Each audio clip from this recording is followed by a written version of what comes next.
Na magistralnom putu Aleksinac-Soko Banja već duže vreme postoji problem sa odronom dela saobraćajnice. Ugrožena je bezbednost vozača, ali i meštana sela Bovan.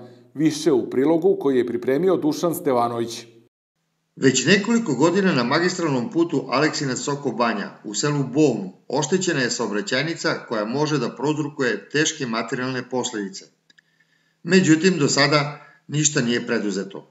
Zbog spora između privatnog i državnog vlasništva došlo je do odronjavanja dela puta i napravljena je provalija duboka više metara izazvana bujičnom vodom. Stoga je ugrožena bezbednost u saobraćaju i pravo je čudo da se do sada desila samo jedna saobraćajna nezgoda. Na sreću, bez ljudskih žrtava. S druge strane, ugrožena je i bezbednost porodice Anđelković, koja ima kuću odmah uz odron ovog frekventnog puta. Evo što o tome kaže Marija Anđelković.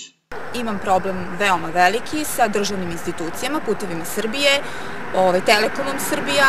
Već 4 godine se mi sudimo, imamo zauzeće, naše privatno vlasništvo je do bele linije, znači cela jedna kolovozna traka.